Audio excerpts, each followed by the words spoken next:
What's up, everyone? Welcome to Let's Talk Markets with Dave Lauer. I am your co-host, Pink, and this week we are revisiting our old drinking buddies. Our old friends, John, What? Ramsey, and There's no Ronan alcohol Ryan. here? Sorry, go ahead. Oh, Ronan's definitely drunk, so it's okay. That's tea, I swear. It looks a little more dark, Guinness dark than tea, but we'll go with it. But yeah, thanks for joining us again, guys. We had such a fun time last time you were here. Got our buddies from IEX back to talk about all things markets. So thanks for joining us today. Thank you for having us. We're very excited to be here, right, JR? Very glad to be here. Thank you very much. A little bit. It's Even the shit accents with on a other wee people's bit of Irish podcasts. charm. This is great. You can choose to edit that out if you like, guys. We won't be offended. It's 50-50 on ours.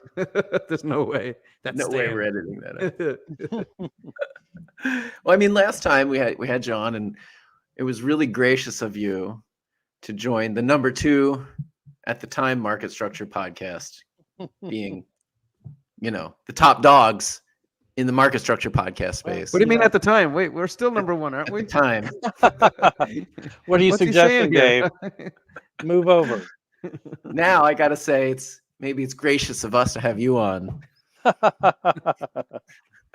We can leave. We can leave anytime, Dave. We had great fun with you too. All of you guys. All you guys, eh? All you guys. You coming, Ronan? You coming to us from Jersey? Where you at? New Jersey, yes. Yeah, Jersey, baby. I was just there. I was literally just in Jersey last week. It gets a bad rap. It's a nice place. The Garden State. It's the smell. That's why it gets a bad rap. Other than that, well, you're in North Jersey, right? It's definitely the smell. I'm semi-west. Semi-west. Yeah. It's much nicer there. Yes. Doesn't smell nearly as bad. I can't believe I'm excited to talk market structure after this shit. But first, we're going to talk about the Eagles and the Giants. No, I'm not going to do that to you. It's going to be rough. It's going to be a rough season. But no, you know what I do before every season? I'm optimistic, and I'm not optimistic this year. So we'll probably do okay. Yeah, maybe you'll do all right. We being the Giants, right? Probably not. We got a packed agenda. Lots of stuff to talk to you guys about. So let's start with the most exciting part of that agenda: execution quality disclosure changes. What could be more exciting than Rule 605? Yeah, you really know how to grease the wheels here, Dave. So the SEC has done something. Lo and behold, we had all of these market structure proposals that came out, and what are we, a year and a half later, almost, they adopted one of them. They did. Ronan, do you want me to summarize what they did? Yeah, why don't you? It's amazing that they adopted the one that no one had any fucking issues with whatsoever, and it took a year and a half to do and several years to implement. But please do summarize, JR. Yeah, let's hear about that. Yeah, let me provide a little more helpful content. So from the standpoint of retail investors, I think the important things to pinpoint is that this rule will now apply for the first time to brokers who do not operate market centers. So in particular, brokers with more than 100,000 in customer accounts. So that obviously includes all of the big significant firms. So much more coverage that way. A lot more, I would say, granular and more up-to-date, accurate measures of price improvement and various types. More information about odd lots, since there's a lot more trading, as your listeners probably know, in odd lots these days, including price improvement relative to the best odd lot bid and offer. So round lot, usually price is determined based on 100 share lots. Since there's a lot trading that happens in odd lots, you'll get more information about price relative to those figures. And then a summary report again would be required in a form that's supposed to be kind of user friendly for individual investors to be able to high level compare market stats across different kinds of firms. So I think overall, I give it a solid A effort in terms of the execution. Ronan alluded to the one thing that's a bit disappointing is they set an 18-month period for implementation, which means that it's going to be a really long time before people actually have these reports in front of them. I mean, to be fair, I think it will require, since there are a lot of new firms, we're going to have to gin up these reports and a lot of new data. It'll take a while, but it seemed like that was maybe a little longer than it needed to be. Yeah, So look, for you'll people, find as we go through this. Oh, sorry, Dave. That go we're ahead. very supportive of the SEC and some of these things, but the fact that this was proposed in December 22 and now gets just adopted a few months ago, and that's an 18-month implementation. That's more of the frustration. I don't understand why this took so long to be adopted when there really was very little to no dissent on that proposal. It scares Right. me on the other proposals what we might see coming out for implementation Yeah. timeframes. For sure, right? So people need to understand today, Rule 605, you get these disclosures from market centers that are hardly useful. They're so outdated to the extent Yeah. that when they measure execution time, the first bucket is 0 to 9 seconds, whereas most trades happen in milliseconds, right? So that's like just to give you a sense for how outdated and useless these current disclosures are. And this was something people have been talking about for a long time, and it's totally non-controversial. And it's going to be 3 years from proposal to implementation. Yeah. I mean, it's true. I mean, to be fair, like I have to be the apologist a little bit for the SEC. Here we go. Your listeners may not know that I was a senior official at the SEC for a while. It is a complicated business. So these are that they did take a lot of time. I think they pretty much that they made good, smart, justifiable decisions at the end of the day. So you can always find something to criticize. As I said, I wish it was being implemented sooner, but I think they did a good job on this. Okay, so that's good to hear. So then the next thing that I seem to think is coming down the pipe, you can agree or disagree or not comment on that, but the NMS changes. So this is a suite of changes that primarily is changing the quote and trade increment, potentially to a half penny quote increment, and maybe a tenth of a penny trade increment. We'll see, as well as reducing the access fee cap, and then a suite of market data infrastructure changes and some the odd lot changes, or the lot size changes, I guess. So, what do you guys think is the likelihood we're actually going to see that anytime soon, and what shape do you think it's going to take? Well, do you remember when the proposals were due to come out? And they, like I said, they came out in December 22. I remember early 22, we were saying the proposals were going to come every month for about 18 months. So we've sort of been saying the same thing on the adoption of this for a lot of months. We've been saying it's imminent, but some people feel that it's very imminent. I will say, I think to speak for us, we think this is the most impactful, the Reg NMS one. Reg NMS, John.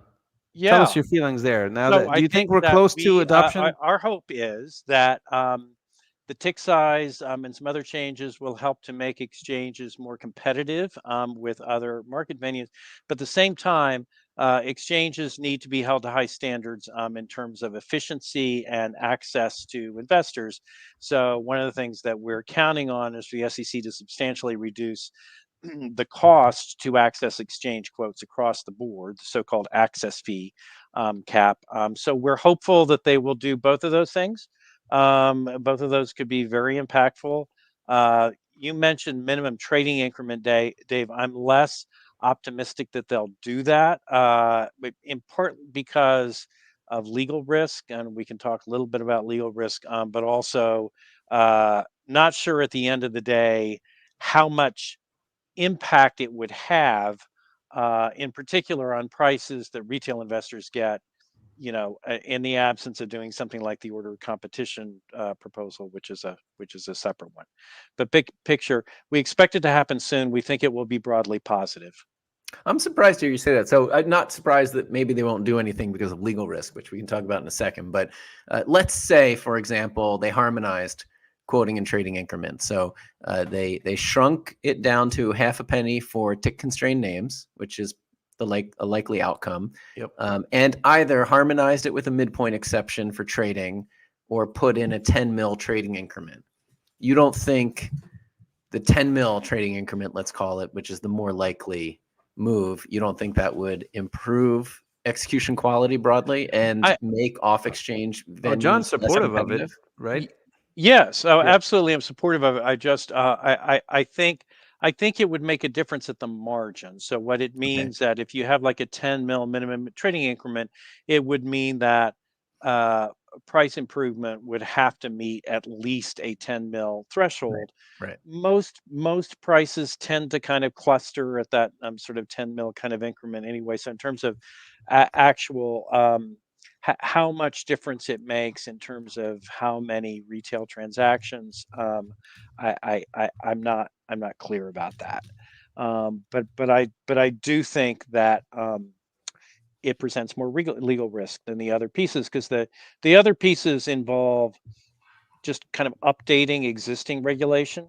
Mhm. What adding minimum trading increment is new regulation, which means that it's an additional set of arguments for people who want to attack it to say SEC doesn't have this specific authority, or they've gone too far, they haven't thought of all the possible ramifications. Okay, so let's talk about that for a second, because when you and I were talking earlier, John, you talked about how the constant threat of litigation is pushing the SEC to regulate to the least common denominator. Yeah, I mean, I wouldn't say that that's where that's having that effect. I Okay. just think that it is that there's a concern that um, I mean, I'm sympathetic to the bind that they're in. I think that it means that just give people a sense. It used to be that the bar for somebody in the industry suing the SEC to try to overturn a rule was very, very high. Right. That is no longer the case. And what is happening now routinely is that any significant player in the industry that is unhappy with any aspect of what the SEC adopts, kind of the default path is to sue, to strategically put the lawsuit in a federal district or circuit that they calculate will be most friendly to Mhm. them, meaning most skeptical of the use of government authority, most questioning of the potential benefits against the risks, etc. So that's what's been going on, and it means that if the SEC wants whatever they adopt to stand and not to be thrown out, they need to be doubly and triply careful about what they adopt and how they justify it.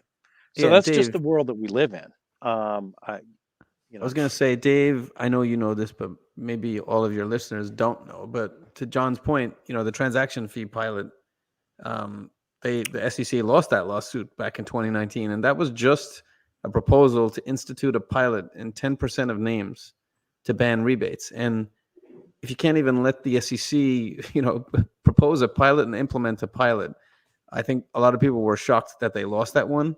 Mhm. And I'd say the SEC, not to speak for them, but they're probably trying to button this one up tight, because there's been some very direct claims that they will sue the SEC if these proposals, as written, are adopted. So I in fairness to them, I think this is why this one is so delayed.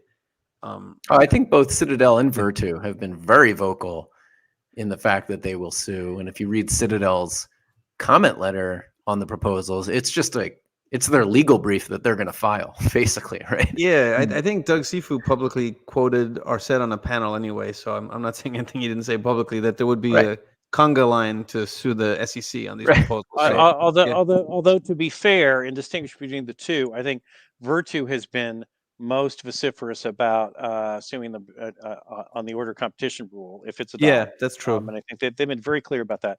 Reg NMS, not necessarily as much, and it probably depends on what specifically is adopted. I think some of the other exchanges have been, NASDAQ in particular, has been threatening to sue in the event that the SEC reduces access fee caps too much, because they feel Well, like don't that you, it's I their mean, bottom line. don't you think it's problematic if they just reduce the access fee cap essentially in a vacuum, right? That they're doing something to further disadvantage exchanges relative to the wholesalers. I mean, the wholesalers can continue to pay whatever they want in terms of payment for order flow, and the exchanges then that do pay rebates wouldn't be able to compete with that because the access fee cap would restrict them too much.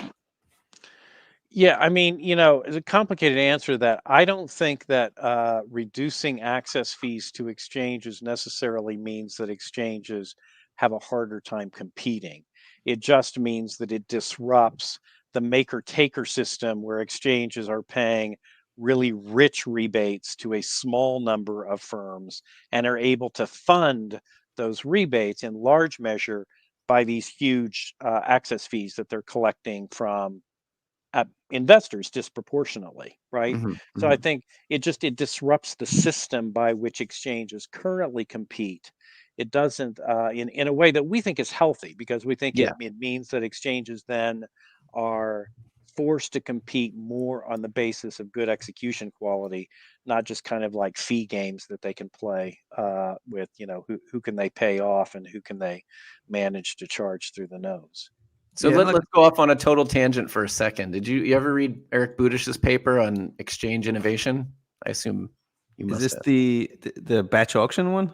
No, it followed that one with the claim basically that exchanges are not incentivized to innovate and do not innovate. And you guys will you'll get a real kick out of this. All right, we're gonna go off on a tangent for a sec, but we're gonna stick with market data. So I was recently in Toronto on a market data forum talking about trying to change to cost-based pricing for market data, and I held up IEX as the gold standard for market data pricing, and along with the 15 millisecond definition of real-time versus delayed data. So maybe folks don't know, but IEX defines real-time data as any data that's within 15 milliseconds. So once that data is older than 15 milliseconds, it's considered delayed data, whereas the standard in markets everywhere else is 15 minutes, which could be... We picked the milliseconds just to be totally smart ass, because 15 minutes is asinine. It's like right. It couldn't be 15-minute more old out of data is date, useless. right? Yeah, Totally useless. And so first I made the point that should be the global standard. And someone from a major exchange group said that, Mark, if we adopted a 15 millisecond standard for delayed data, markets would collapse in on themselves. Okay, that's a direct quote. I'm not making that up. Did he follow up with any reason why? No. Bonkers. No, it was like, how do you even respond to that? But then the major exchanges said that if they can't charge egregious margins for market data, they will not be able to innovate in their market data products. And the guy next to me, all right, this guy is great. He's the one actually who came up with the NMS revenue allocation formula. Okay, this guy's been in market data since like before those words meant anything. So he should be shot, in other words. Yeah, right. Yeah. No, he said, in all my time in market data, I think there have been 5 innovations, and one of them was including the quote with the trading price. Yeah, it's silly. So Budish's point in the paper, now that we're sort of bringing this tangent back, is that exchanges aren't incentivized to innovate, Right. Especially under a maker-taker regime. Yeah, I mean, look, when we filed for delimit, and obviously that was years ago, and now it's been up and operational for several years. Our whole point was, but we believe it, there has been zero innovation in displayed trading in the U.S. equity markets. There has been zero other than delimit, and continues to be zero. Everything is still just about like the maker-taker pricing. And when you talk about lowering the access fee cap from 30 mils to 15 to 10, whatever it is, the arguments, almost sound like the 30 mils was like quantitatively derived back in 2005 to be the most perfect number ever. And you have like almost 30 years later, 20 years later, people arguing as to how brilliant it is. They'll knock everything else that the SEC has ever done, said, or thought about. But the 30 mils was fucking perfect. Don't touch it. And that's just nonsense. JR, are you with us? I'm with you. I'm with you. Absolutely. We're moving. I was heartily agreeing with you, Ronan. Just waiting to. I think John was so shocked in how much he agreed with you. It's never happened. You know how to process it. He's never been speechless. You were so articulate. You were so perspicacious. Oh boy. Look at this. Here we go. Dave is new getting guest mauled on the by a podcast. pit bull right now, live on the podcast. This is what you get when you don't go down to the basement to record. All right, so let's switch gears. I think we've hammered NMS quite a bit. Let's talk consolidated audit trail, because we're hitting all the TLAs today. So NMS to CAT. This is John's baby. Yeah, I'm know going to it. go to Ronan sleep. has Wake me up nothing in to say about about 6 CAT. minutes. Thank you. All right, John, go rant. You're on. No, I'll keep it. All right. So this is going to make Ronan groan too, but I was at the SEC in a senior position when the CAT rule was first adopted. So I do have a fair amount of background on this. Look, I think that the most recent lawsuits by parts of the industry suggesting that CAT is this huge out of control database that is interfering with people's privacy interests, and Big Brother is going to be snooping into every retail investor's activities is BS. Okay, and it also is, again, to understand the reason for the consolidated audit trail was the need to upgrade the regulator's surveillance capabilities to at least somewhat keep pace with the extraordinary increases in technology that trading firms had to have available to them. So there are various kinds of trading strategies, different forms of manipulation, other kinds of activities that cannot be detected unless you have an audit trail system of this type that is that sophisticated. Everybody accepted that premise for 10 years when this was first adopted, and the concept was always that the exchanges and FINRA would fund it to begin with, because it'll take time to come up with a funding model where the industry would have to pay a large share of the total expense. But it was always understood that the industry would pay a large part or a majority of the total expense because they have way more resources than the exchanges do. And then it was finally at the point when, after years and many different attempts at a funding model, where the exchanges and FINRA got a funding model that the SEC approved, where finally the industry was on the verge of being sent out bills and having to contribute. Suddenly they decided, oh my God, this is this Orwellian new big, crazy system that's going to, blow up everybody's privacy. It's bullshit. It is. They don't want to pay. They don't want to have to contribute funding, and I get why they don't. But all of these other arguments are trumped up. We don't love paying for it either. What? We don't love paying for it either, but we have been from Yeah. years. No, So we've let made, me- I mean, all right. hundreds of millions of dollars so far. Yep. To what extent do you think this was sort of a premeditated move? Do you think that they were always going to challenge it at the last mile in order to delay it as much as possible? I mean, I suppose it depends on how far you go back, but I think I think there are some in the industry who sort of figured out. And again, some of it ties back into the litigation environment that we were talking about Right. earlier. I think the sense that if you can find the right courts, you can, you got a good shot at getting stuff struck down. So then the thought is, why not take a shot if you can avoid having to, having to incur that expense, then you might as well. Again, I think the reason people maybe didn't used to do that is they didn't want to, they valued at some level their relationship with the regulator. Now, sort of the attitude is, why should we? I don't think people care anymore. Well, they had the industry has had pretty friendly regulators for quite a long time, don't you think? I mean, it depends on who in the industry. It depends on the particular topic. But I think there are different parts of the industry that have had fights with the SEC for a long time. I Sure. just I don't think it's that the SEC is that much more aggressive now than they've been before. I just think that there's a lot more people in the industry whose attitude is, unless you do exactly what we think you should do, I'm going to challenge everything you do Right.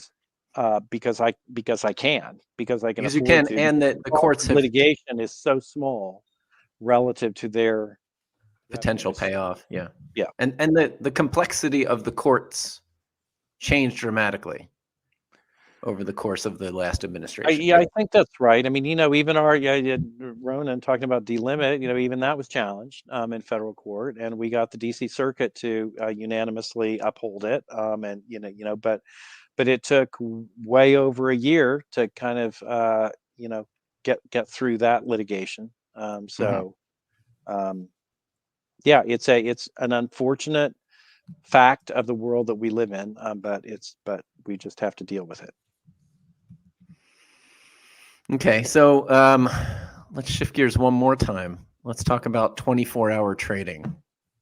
You guys are an exchange. For some reason, you haven't enabled 24-hour trading. Like, why the hell I not? think Ronan is against it. I can tell from his All the cool expression. kids are doing. No, I joke. It's like, well, I don't joke about this, but the great thing about my position is from 4 o'clock on Friday to 9:30 on Monday. I feel like I can have peace. Don't bring this 24/7 nonsense. I mean, I guess I would ask, right? So like, I know retail care more about it, right? Like they would want the opportunity to trade 24/7. Um, from an exchange operator standpoint, there's a whole lot of infrastructure and how exchanges operate and all the technology of the SIP and all this other nonsense. There's a huge amount of expense and coordination if you never turn the markets off. So without getting too wonky, it is a massive, massive lift. So I guess I would go back to where's the demand and how much volume is that demand truly, right? I mean, some exchanges open at like 4 a.m. in U.S. equities. Right. I don't think a lot of people are up trading at 4 a.m. I think a lot of it comes in, pre-open, but not.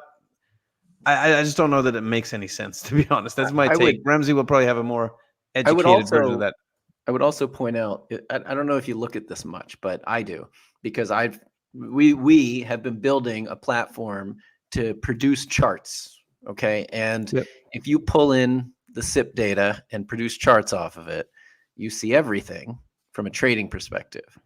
And I am constantly seeing insane after hours odd lot prints that clearly have no relation to a duty of best execution. And if it's already that bad today, do we really need to expand that window and make it even worse in an even lower liquidity environment? Yeah, look, I mean, not that we don't support retail, but we're mainly institutional trading is on exchange, where a lot of retail, for a variety of reasons, never makes it to us. But if you talk to a lot of the institutional trading community, many of them will say you need a shorter trading day, that there's so much time during the day where there's no buyers and sellers matching up. So expanding that out 24/7 seems an extreme measure. But I know, what is it called, 24X have filed for this. I don't know, John, you'll probably have a better understanding of where that stands. I know they pulled it and resubmitted it. I'm not sure how likely that is. I know the battle, for lack of a better term, we had to go through IEX in order to just get approved to have a 350 microsecond speed bump. I think making the entire market 24/7 is a far greater ask than a 350 microsecond speed bump delay. Well, it is, particularly because of all of the investments that, as you point out, that would be needed. And so, I think one of the one question is, do you think 24-hour trading should happen or not? I guess, I'm conflicted about that, but at some level, I think that, you shouldn't necessarily be able to tell people that they can't trade in the middle of the night if they decide they want to. But then the other question is, should this particular application by this particular group be granted? In other words, are they up to the task to handling it, and have they thought through all of the questions? And I think that is there's a real question about that. This particular group, 24X, that had filed this application, they had done one first a couple of years ago, and then withdrew it because I think they couldn't answer a lot of the hard questions that need to be answered. Now they come back and they filed a new application.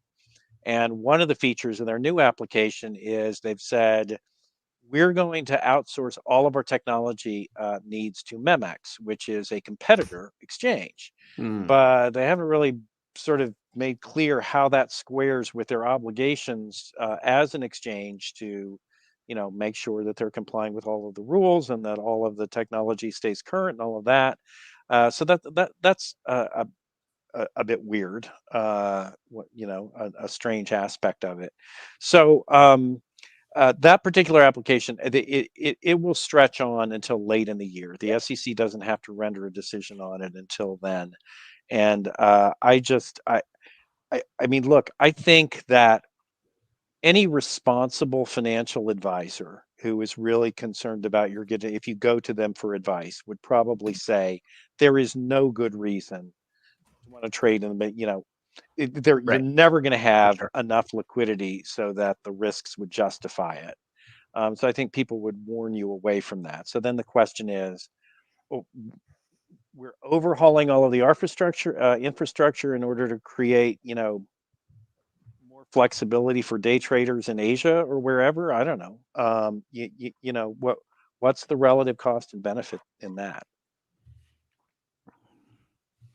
I'm sorry, that sounded like a rant, more of a rant than I expected and than I intended it to be. But It was better than your cat one. I'm only joking. We're gonna start a new segment. JR rants. Yeah, Ramsey's rambling rants. Ramsey's rants. There you go. Yeah. Love oh, it. go fuck yourself. All right, there we go. He told me. All right. I want you guys now reach deep and pull out that crystal ball. Tell us what the future holds. What do you think the future of market structure holds for us over the next, I don't know, to pick a random number, 4 years? It kind of depends on the imminent release of some of these or adoption of these proposals, but it's hard to know there. Like John or Dave, you probably know it better than I, but if proposals don't come out by a certain period of time, if the Gensler regime is ended due to the election, then the new regime can, I guess, squash them. Is that correct? And when is that date? There are Congressional Review Act implications to anything that comes after July, is my understanding. Anything after July? Okay, I thought it was earlier for some reason, but that okay. So I could be At off. one time it was, but then the calendar keeps moving. It's a very obscure formula. Yeah. okay. And even then, they told me it's not necessarily. I mean, again, and also that would be a situation in which the whole government became the same party, which is also well yes, right. So it's unlikely, you mean, that even if these proposals are adopted after July and before, and I'm not saying Gensler's gone, but let's just say Gensler's gone, it'd be unlikely that they'd revert them? Is that what you're saying? Because for a Congressional Review Act, you need both houses of Congress and the president to sign it, I believe. And then that's correct. And then you got to get and the Senate, even if the Senate flips control, it still is hard to get stuff passed through the Senate if you've got, unless you've got a 60 vote majority, and that's not going to happen. Lord, I was hoping it would force them to adopt these things earlier. And then, John, what do you think happens in 4 years? Yeah, what's going to happen, John? Hell if I know.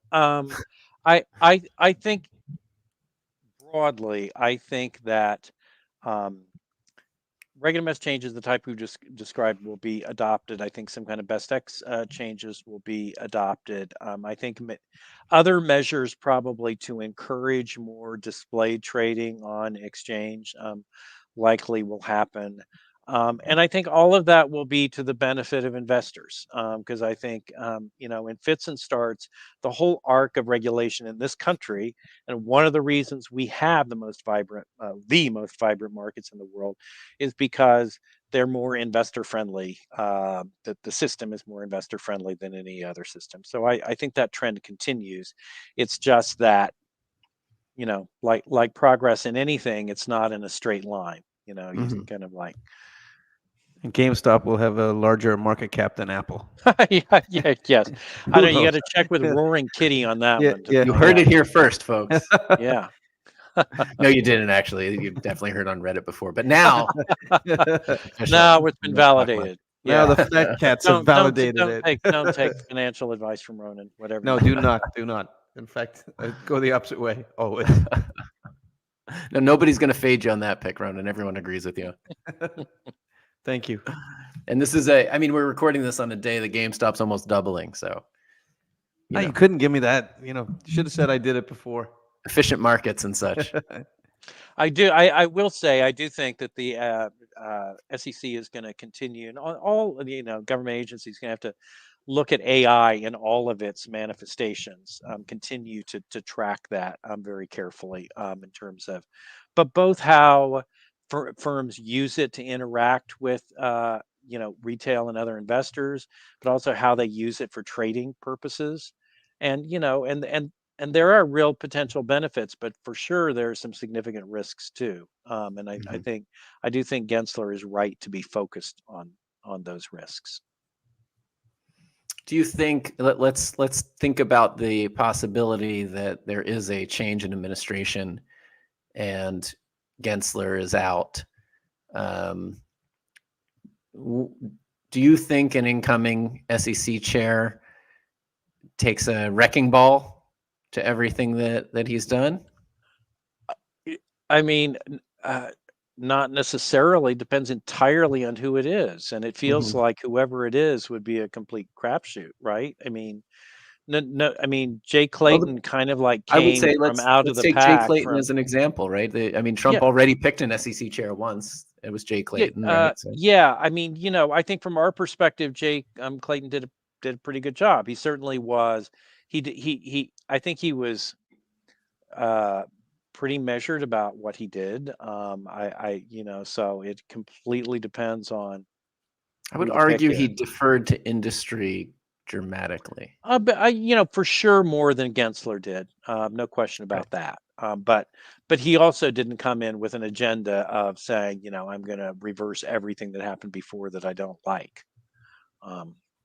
Yeah, although again, I think if you look at the trends of the SEC over at least from the time that I've been paying much attention, which goes back to like the Obama administration, it's been a pretty industry friendly sort of corporatist regulator, and it feels like this is the first time we've seen someone in the modern NMS days that has really come in and tried to shake things up.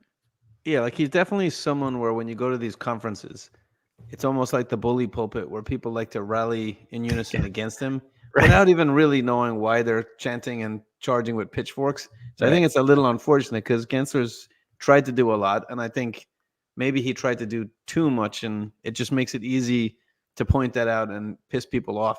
And I just think it's human nature that whoever comes in after him is not going to try and like set that standard again. I just don't. And to be honest too, part of it is a reflection of just how politically toxic our entire society has become at multiple different levels. And there's like no safe zones anymore. It used to be that the SEC, years ago, was sort of thought of as an expert agency, largely above politics.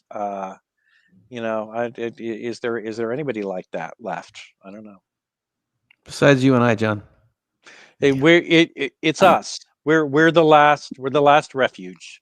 All right, Ronan for the next SEC chair. I can get behind that.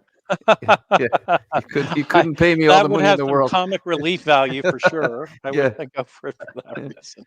I'm like, everyone who pissed me off the past 12 years. Let's go. The Ronan administration started with an airing of grievances. Yeah. SEC beer.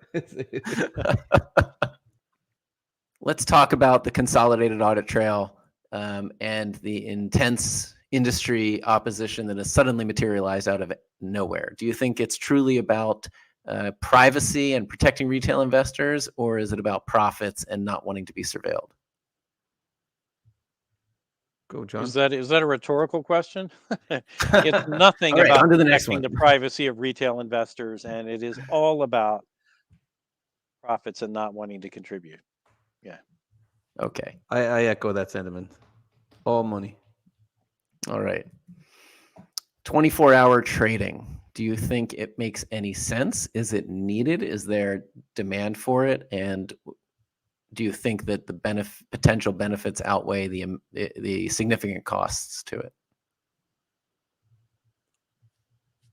I think we already answered that one where I said, can you just leave me have my fucking weekend in peace? Thank you. Yeah. Tell me Ronan one is benefit okay of it. with Thank it you. as long as he never has to be disturbed. Yes. Okay. All right, everyone, just let Ronan sleep for the Yeah. love of God.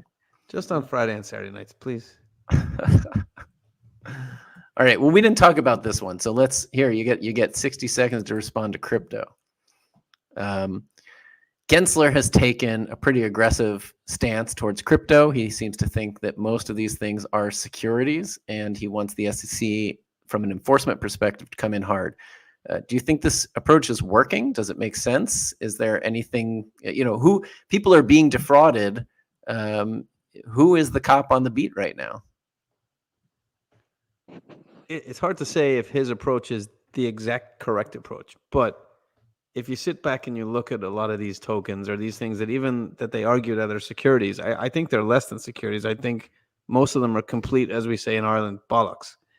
There's very few of these things that have any sort of real value, and perhaps if there was real regulation around them, what that is defined as, it's hard to know. Perhaps then you would have some real projects underneath these tokens. I'm not saying it's all bullshit, but it's almost all bullshit. Not to generalize, so we need a bollocks regulator, I think. Yes. Is what Ronan is saying.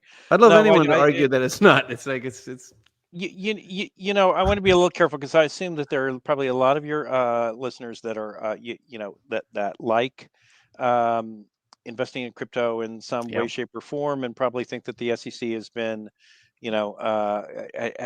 too go easy on me, Redditors.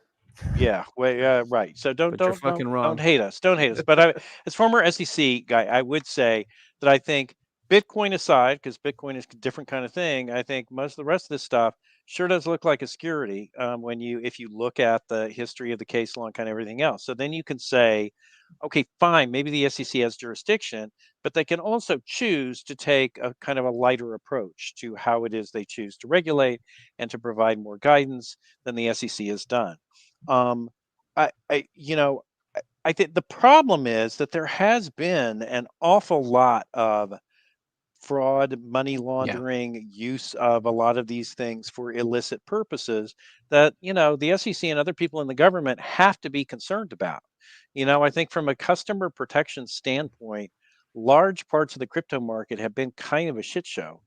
And so it's hard to fault Gensler too much for directing a lot of enforcement resources in areas where I think there's a real risk to an unregulated market. All right. Well, thanks, John and Ronan, for joining us today. Another entertaining conversation. You guys never cease to amaze me with how you make this kind of stuff fun and easy to digest. So thanks for joining us again today. And we look forward to welcoming you back. You've passed the test. We'll welcome you back for a third time. Thank you. Thanks, We everybody, for appreciate it. joining us today. Don't forget to like and subscribe and catch us on the next one. Till then. Thanks, everyone. Thank you. Toodaloo. Cheers.